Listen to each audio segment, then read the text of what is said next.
Have you ever trusted someone so much that the thought of protecting yourself felt almost insulting? Imagine being on the edge of marriage, believing love could conquer everything, only to hear words that shatter the illusion. That's exactly what happened to me. My fiancé looked me straight in the eyes and said, "I'll sign the prenup when hell freezes over."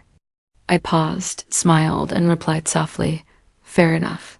But deep down, I knew this was just the beginning of a storm I never expected. Stay with me till the end of this story. You won't believe how it unfolds. When I first met her, life felt different. She had this energy, this spark that could light up the darkest room. Her laughter wasn't just sound, it was a feeling that stayed with you long after she left. I thought I had found the one person who would never let me down. Our relationship grew fast, almost too fast. We went from late night walks to moving in together within a year. Every moment felt natural. I didn't see her flaws. Or maybe I chose not to. Love has a way of blinding us, making us believe everything is perfect. When I proposed, she cried tears that touched my soul. She whispered yes against my ear, and I felt the kind of happiness you think only exists in stories. Planning. The wedding was exciting, choosing the place, the food, the music. It was all falling into place, but then came the conversation I hadn't planned for. My parents, cautious by nature, asked if I had considered a prenuptial agreement. At first, I brushed it off. I told them love wasn't about contracts. Still, their words stayed in my head. I wanted to believe nothing could ever go wrong between us, but somewhere deep inside, a small voice whispered, "What if?" One evening, I brought it up gently. We were having dinner at home, and I tried to keep it casual. "Have you ever thought about a prenup?"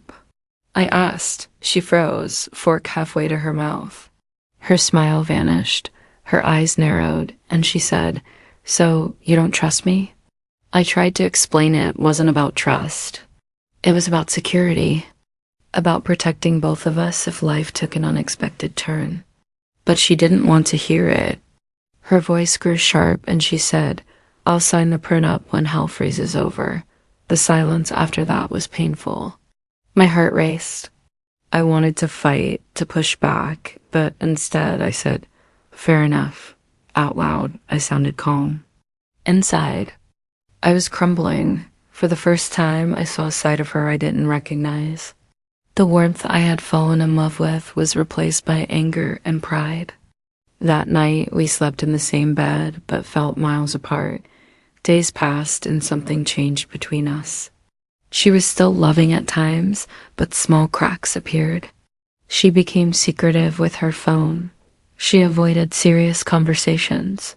I started noticing things I had ignored before: her obsession with money, her constant comments about living big, her excitement over expensive gifts. I began asking myself, had I been blind all along? Was her love for me as deep as mine for her, or was there something else beneath the surface?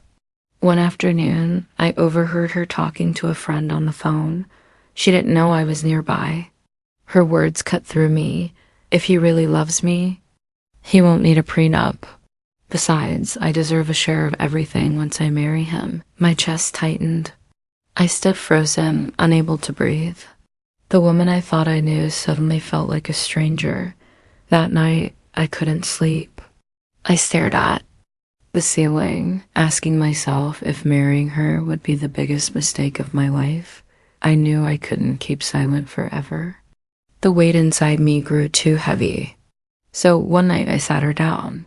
"I heard what you said," I told her. She looked confused at first, then defensive. "What are you talking about?" I repeated her exact words from the phone call. Her face went pale, then hardened. Instead of apologizing, she attacked. "You were eavesdropping? You don't trust me at all, do you?" Her tone was sharp, but I stayed calm. "It's not about trust. It's about honesty. If you truly love me, why does a piece of paper matter so much?" For a moment, her eyes softened, but only for a second. Then she snapped back. Because I don't plan on being poor if things go wrong. Hearing that broke something in me. I realized she wasn't in this for us, she was in this for herself. The wedding date was getting closer, but my heart was pulling me away. I couldn't shake the feeling that this marriage wasn't built on love, but on convenience. I asked myself the hardest question. Did I want to spend my life wondering if she loved me or my bank account? In the end, I made my decision. I called off the wedding. She screamed, cried, begged, but deep inside, I knew it was the right choice. Love without trust isn't love, it's a trap. Walking away hurt more than anything I had ever done. But as I stood there watching her leave my life, I felt a strange sense of freedom. For the first time in months, I could breathe. Sometimes the hardest choices save us from the deepest pain. And that night, I learned that protecting your heart is just as important as protecting your future. Love should never feel like a gamble. Choose wisely before you give your heart away.